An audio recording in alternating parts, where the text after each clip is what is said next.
I'm Alan Taylor. My buddy Scott Duffy and I are in search of the best burger in America. Each month we visit a new city to try some of the top restaurants, pubs, and brew houses while sitting down for a candid conversation with some of the top entrepreneurs, athletes, entertainers, and celebrities. I don't know about you, but I love talking business over a burger. Welcome to Business and Burgers. Cassell's Hamburgers is a Los Angeles staple. Founded back in 1948, Cassell's recently reopened in the historic Hotel Normandy. While the location may have changed, the soul of Cassell's has not. Al Cassell's original principles of being a hamburger shop with a focus on premium beef ground daily in-house still holds true with Chef Christian Page. Today we sit down with Dan Fleyshman. Dan started his journey into entrepreneurship at the age of 17 when he took a risk and spent his college savings to trademark the catchphrase, "Who's your daddy?" After licensing the catchphrase for $9.5 million to a major brand in the UK, Dan went on to create the wildly successful Who's Your Daddy energy drink. Dan's passion for poker led him to leave his Who's Your Daddy empire to create the coolest poker website around. Dan's site, Victory Poker, went on to become one of the top online poker sites in the world. Today, Dan is a prolific angel investor and spends his time mentoring the companies he has invested in. His charity, Model Citizen Fund, has provided tens of thousands of backpacks loaded to the brim with food and supplies to the homeless. And his book, How to Set Up Your Business for Under $1,000, is flying off the shelves. You have got such a fascinating story, right? Such a great journey. Why don't you tell us kind of a little bit about your background and how you got to this point today? Sure. So it all started in high school.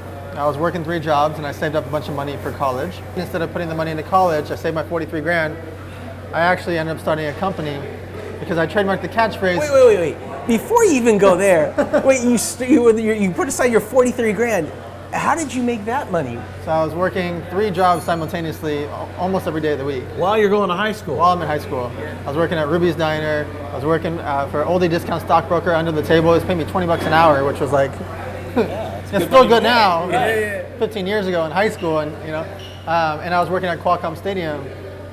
Peanuts, Cracker Jacks, cotton candy. Are you serious? You used to sell? Every single day. If I wasn't number 1 out of the 80 food reps, I would beat myself up. And so every day I would be the first one out. As soon as the game, like an hour before the game would start, I would be out there selling cotton candy. Game was over, I'd be selling in the parking lot if I had to, just so I hit 1,200 in sales, 800 in sales per night, because we got a 23% commission. So all of a sudden, if you make $250 a night plus tips in high school, and you have a stockbroker, and you're working as a waiter, like it started to add up. That is unbelievable, right? Talking about a driven man. I had to, because we were so poor. So I saved up all this money, and I trademarked the catchphrase, "Who's your daddy?" Where did that idea come from? My friend kept saying it all the time, and I just researched it, and it happened to be available. And I found this trademark attorney in San Diego, and he was great. As we started realizing it was a thing, we just trademarked it for everything, with 300 products. So at this point now, I realized how to get a better manufacturer. I started going to clothing conventions, and I get really lucky. I leave the big convention in Vegas called Magic. I'm going back to San Diego, and it happens to be a convention called Action Sports Retail Show that I didn't know about. So I just drive on a Friday morning to the convention. I get there at 8:40 in the morning. Show starts at 9. And I start hunting around trying to find the president or CEO, whoever runs the convention.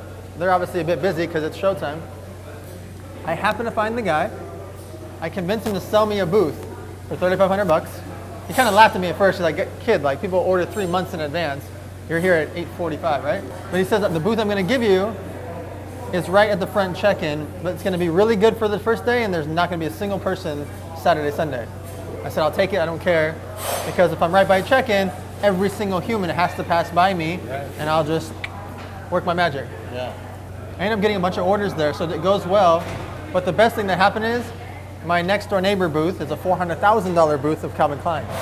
Wow. I make BFFs with the president there because he's bored out of his mind, because he thought he was smart by getting that booth there and didn't realize that Saturday, Sunday is going to be a ghost town. Yeah. He gives me his card. Monday morning, I don't call him. Monday morning, I flew to New York without telling him to his showroom. And I just walk in and pretend like I have an appointment. And the secretary, I make nice with her, and she says, "Oh yeah, he's right over here." He's like, "Whoa, what are you doing here, buddy?" And whatever. And he ended up working for me for 4 years. He left there. What? I didn't see that coming. Yeah, that was awesome. So another lucky thing that happened because of that was He introduced me to these guys, Christopher Wicks and Christian Wicks, the father and son duo. They own the licenses for like Fender guitars and Hang 10, Ocean Pacific, and Body Glove, all these legendary brands. And so I would drive back and forth from San Diego to downtown LA, and he became my mentor.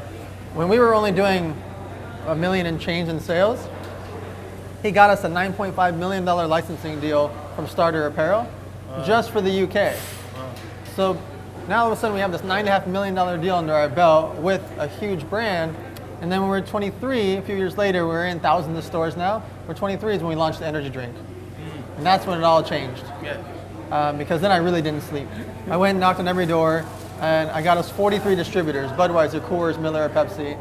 And I knew I was never gonna be the biggest drink in the world. I just want to be the best tasting. So I found the chemist from Gatorade. He happened to have the cranberry pineapple formula that Red Bull didn't want. And I won Flavor of the Year 6 months later. Wow. And he had his secret, a green tea energy drink that nobody had ever done before.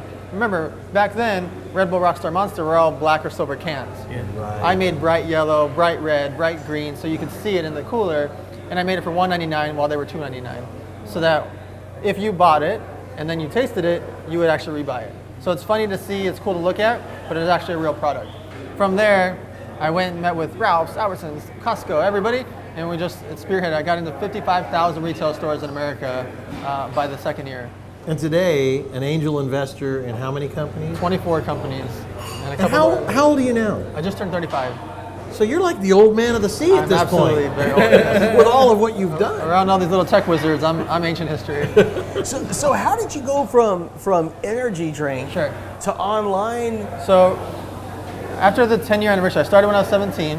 When I was 27, on the actual anniversary from the corporation date, I resigned from Who's Your Daddy so I could start an online poker site. So I just loved poker, and I saw a big void. There was 550 poker sites, but no cool site. So I didn't want to be the biggest site in the world. I wanted to be the coolest site. So there's only about 30 or 40 poker pros that are actually like famous-ish. So I went and signed 21 of them. And I did that because they'll now wear my patches on television shows all over the world because they're already playing on television shows all over the world, paid for by my two competitors. So they're spending $9 million on production on a poker TV show, and 3 of the 9 players are wearing Victory Poker. How did technology assist in all this as the years went on? Even just 5 years ago, the Twitter, Instagram, Facebook, when they were existent, but they didn't do what they do now. Yeah. Now, Facebook ads are just magical. I can spend $10 and market to somebody who's 41 to 47-year-old woman that likes pets in Wisconsin. Right. And I'll know if she cares for $5 or $10. Yeah. So nowadays with technology, it's just mind-boggling what you can do. All these entrepreneurs that are watching, you can take your idea, set up a site on like a WordPress.com, register on GoDaddy for $10, work with HP and Microsoft and all these great brands that are providing you so many services for free or for $50 or $100. You don't need tens of thousands. That's why I wrote the book about under $1,000. Most things are free or $20 or $100. Yeah. I couldn't say that to you 5 years ago. Right. 5 years ago, I would tell you, if you don't have 100 grand, don't start. Let's finish off with online poker. Yeah. So we had a really great run, became the 3rd largest poker brand on the market against 550 sites. And then tragedy happened called Black Friday. So online poker was shut down in America. So we weren't shut down. Technically I was the #1 site for a minute, but what happened was our competitors were miscoding credit card transactions. So if you deposited $200, it would say PS3 like Poker Stars, but it would try to pretend like it was PlayStation. I ended up paying back the 41,000 people within 4 days, just so I could sleep at night and be comfortable because my competitors didn't, which worked out really well. I did 83 news interviews within that week. That got me hired as a consultant for 4 different land-based casinos. I was actually the CEO of a casino for a year. Because of me being the clean-cut good boy in the poker market and everybody else was the bad guy, I by default became the go-to guy. You rose to the top. Wow. Yeah.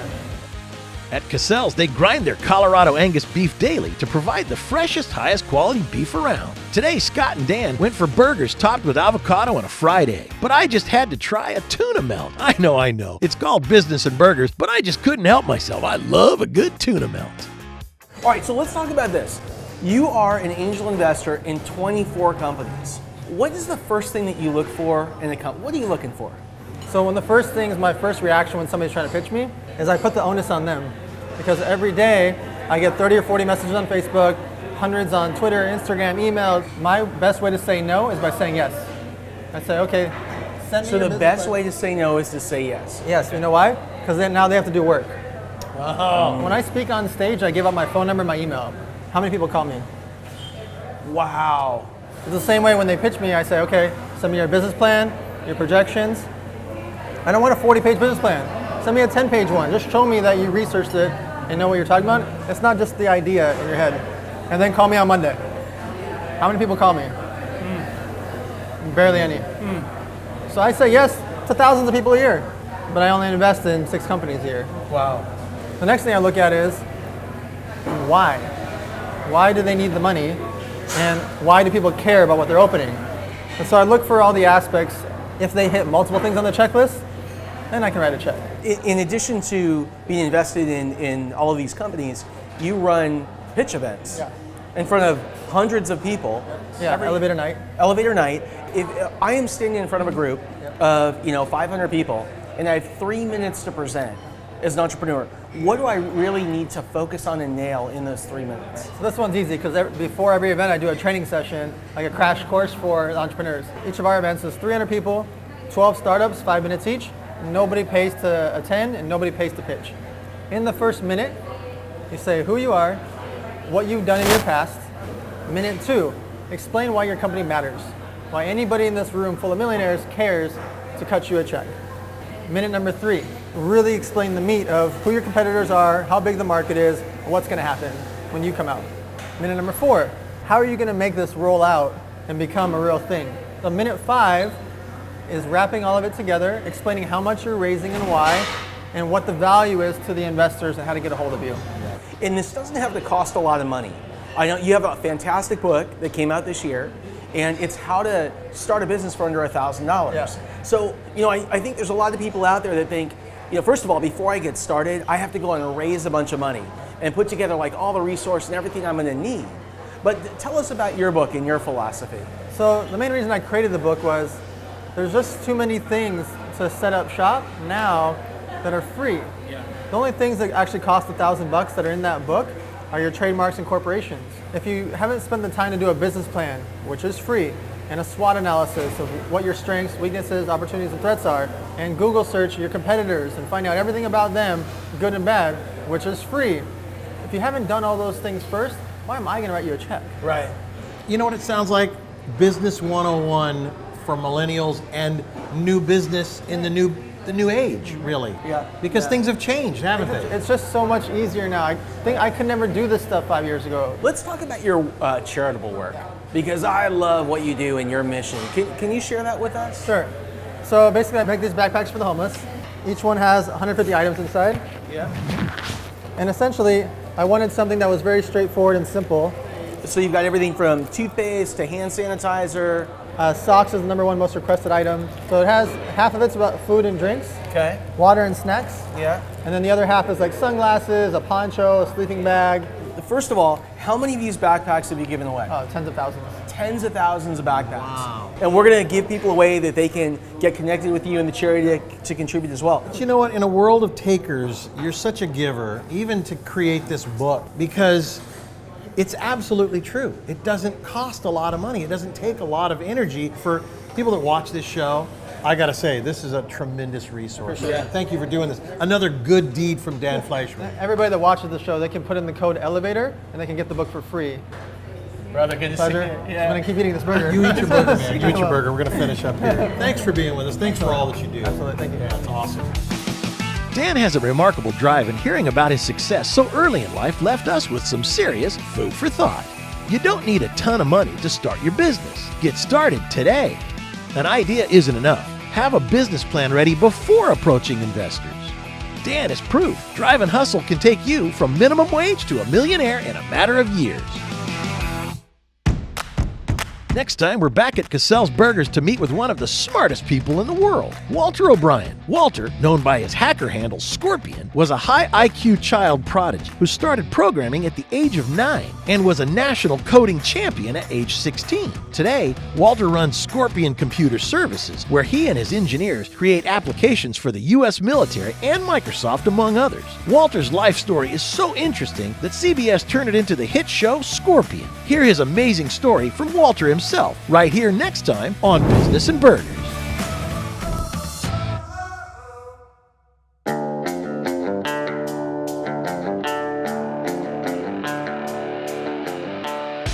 Check out more episodes of Business and Burgers and our B&B blog at our website, businessandburgers.com. And don't forget, visit Business and Burgers on Facebook and give us a big thumbs up. We'll see you next time right here on Business and Burgers.